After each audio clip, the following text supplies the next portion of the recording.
Cradle Of Filth, and we're with Metal Hammer, and we're talking about literature. I'm quite a big fan of Sherlock Holmes. I'm a big fan of anything really sort of late 19th century literature. I really like, we've done many adaptations of it cinema-wise. My favourite one, I guess, has to be with Basil Rathbone, which are the old black and white ones.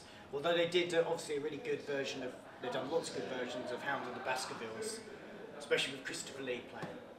Van Helsing.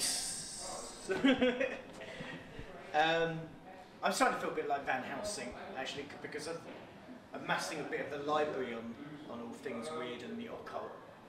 And so it's starting to feel less like a vampire as you're getting older, when you suddenly realise you're not immortal.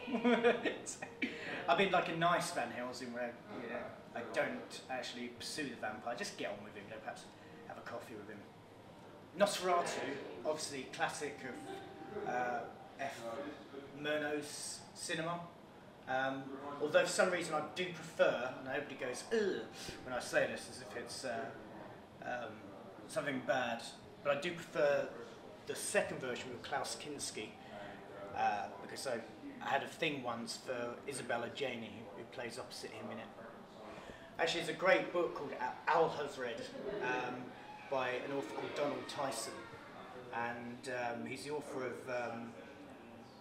studies on the Necronomicon, and he has a Necronomicon tarot, and this book's huge. I mean, it's like a doorstop, and it's about his wanderings through like the desert, how he eventually came to be all disfigured and a willing agent of the great old ones and Yog-Sothoth and the whole Lovecraftian mythology. So yeah, that's actually one of my favourite books, just because it's sort of well, it's obviously mostly fiction, but it's just fleshed out really colourfully. It's a really interesting story.